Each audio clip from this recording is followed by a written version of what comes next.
You think the end is in sight?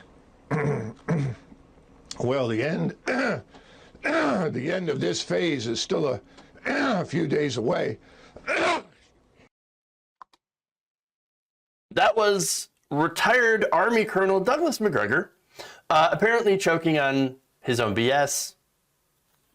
Now, Macgregor, of course, used to serve as an advisor at the Department of Defense during the Trump administration. And he went on Fox News basically to say that, hey, you know, Ukraine should just give Putin everything he wants. The entire country, just turn it over. Oh, okay. I mean, honestly, why are you resisting the violent takeover of your country? I mean, don't you know that that puts normal civilians in harm's way? Well, apparently invading your neighbor puts people in harm's way. But once again, he's going to make Putin's case for him in this next video. Take a look. Russian forces, I think, frankly, were too gentle. They've now corrected that. So I would say another 10 days, this should be completely over. But the question is, what is it that Zelensky is going to do? The Russians have made it very clear what they want is a neutral Ukraine. This could have ended days ago if he accepted that. And then they can adjust the borders. But the eastern part of Ukraine is firmly in Russian hands. But again, the Russians are not seizing territory. They're destroying Ukrainian forces. That's their focus. Colonel, it sounds like you don't approve of Zelensky's stand. Oh, I think Zelensky is a puppet. He's not a hero when he's standing up for himself and his own people? You don't think he's a hero? No, I do not. I don't see anything heroic about the man. And I think the most heroic thing that he can do right now is to come to terms with reality. Neutralize Ukraine. This is not a bad thing. A neutral Ukraine would be good for us as well as for Russia. It would create the buffer that, frankly, both sides want. Wait, okay, hold on. So wait, you're not seizing territory from Ukraine, but then Russia is going to have to adjust the Ukrainian borders. Well, how do you do that if you don't seize territory? That doesn't make any sense. I mean, what else does adjusting the borders mean? I mean, that's what's going on. And by the way, it's the first time they've adjusted borders. They did Crimea in 2014. They annexed Crimea. That was after Ukraine ousted their previous leader, Viktor Yanukovych. So now that was, again, back in 2014. He's kicked out of power in that year after widespread protests over his decision to reject the country's agreement, to align with the European Union and eventually join the European Union. Now, Yanukovych rejected that package. He decided to go with a Russian financial bailout and tighter ties to Russia and Putin. And so now, of course, look, there's always been a lot of allegations when it comes to corruption in Ukraine with the Ukrainian government. Yanukovych, of course, was alleged that he had embezzled funds from the government and that he had favored a small group of very wealthy Ukrainian business owners, including his son, Alexander Yanukovych, and members of extended family. And, well, after he was tossed out of power, where did he go? Well, he fled to Russia. And so now he seems to be Putin's choice to lead Ukraine if they're able to overthrow Zelensky. And so once again, what this is a regime change war. Putin wants this Zelensky out and Yanukovych put back in.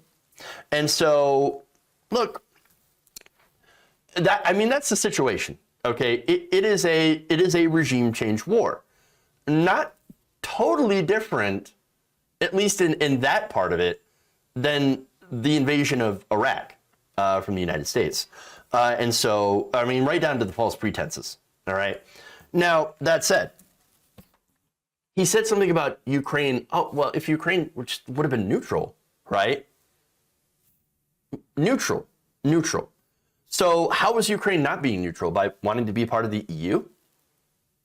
Or being closer to the EU? I mean, by the way, it takes decades to even become a member of the European Union, and that's different than NATO. That's not a military alliance. Again, if if Russia felt uncomfortable with NATO, I can totally understand that on their borders. I get it. And NATO's not exactly Russia friendly, right? So, okay, don't have them join NATO, but European Union, that's totally fine. I don't see an issue with this.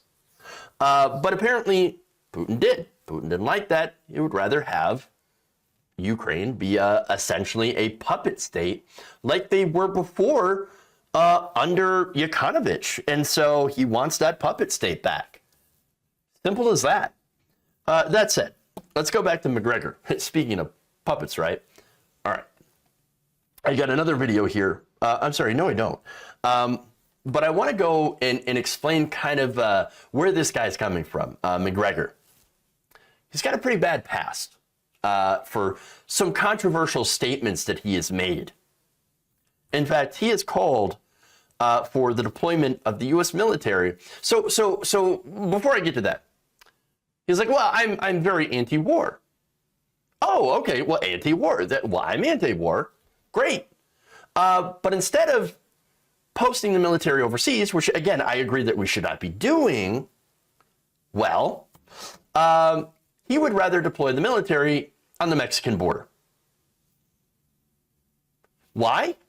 To prevent an invasion, he says, of immigrants, orchestrated by none other than George Soros. Because, of course. Yep, that's great replacement theory, which is, again, a deeply anti-Semitic conspiracy theory echoed by white supremacists.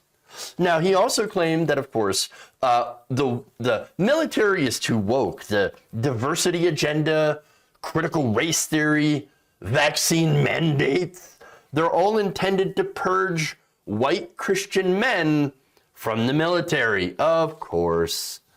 And that in order to solve this, the United States may need a civil war to get America back on track.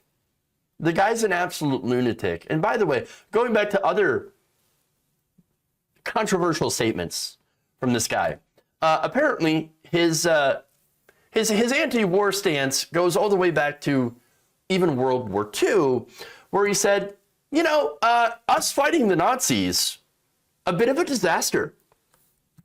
He said that there was absolutely no desire in the United States to go to war with Nazi Germany. Here's his quote. People were not terribly happy about having to fight the Second War. There was obviously for fighting the Japanese because Japan made the serious mistake of attacking us. But there was great reluctance to be involved in these wars. What was there? Really? So he's making the point of saying, oh, you know, fighting the Nazis, you know, we were just really not into that. Not into fighting the Nazis. Oh, but it gets worse. He then said, and again, as you know, some would argue, and there's substantial evidence for it, by the way, there's no evidence for that the only way to extricate ourselves from the terrible depression was to bring on this conflict with Japan, which was made inevitable when we embargoed them. That may have well been the case. Oh, you see, the Pearl Harbor, we did that. That was our fault. Yep, we shouldn't have embargoed the Japanese. Wow. You know that there was a Gallup poll that was taken about 10 days after the bombing of Pearl Harbor. You know how many people supported going to war with Germany, Nazi Germany? 91%. But you know, it was not very popular. Not very popular attacking, going to war with Nazi Germany, with the Nazis, with Hitler. Right. So now look, this guy appears to have a hard-on for Nazis, for fascists. I wonder why. Oh, right. It's probably because he is one. Now, fun fact, this guy also happens to be a mainstay on Tucker Carlson. It's his foreign policy guy that he turns to. So, oh, wonderful. Look, no surprise. Again, when you're dealing with people who advise Tucker Carlson on their foreign policy, it's not surprise that He's a complete and utter ghoul.